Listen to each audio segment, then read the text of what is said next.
29 దినాల ప్రారంభ సభ ఉదయం 7 గంటలకి. ఈ ప్రారంభ సభకి మీరు కుటుంబాలతో పాటు పాలు పొందండి. 11 సంవత్సరాలు కంప్లీట్ అయ్యి 12వ సంవత్సరం దేవుడు అద్భుతంగా నడిపిస్తున్నాడు. 29 ఉదయం 7 గంటలకి, అక్టోబర్ 17 ముగింపు సభ. కుటుంబాలుగా మనం కలిసి ఆరాధిద్దాం, ప్రార్థిద్దాం, గొప్ప కార్యాలు చూడబోతున్నాం.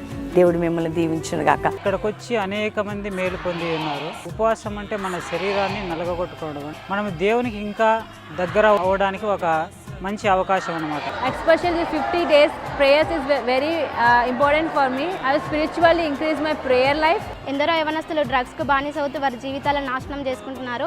అలాంటి వారి ఇక్కడికి వచ్చినట్లయితే వారికి సంపూర్ణ మారు మనసు కలుగుతుంది. దేవుని ప్రేమ కంటే ఈ లోకంలో ఏ ప్రేమ కూడా శాశ్వతం కాదనే సత్యాన్ని ఇక్కడ నేను తెలుసుకున్నాను.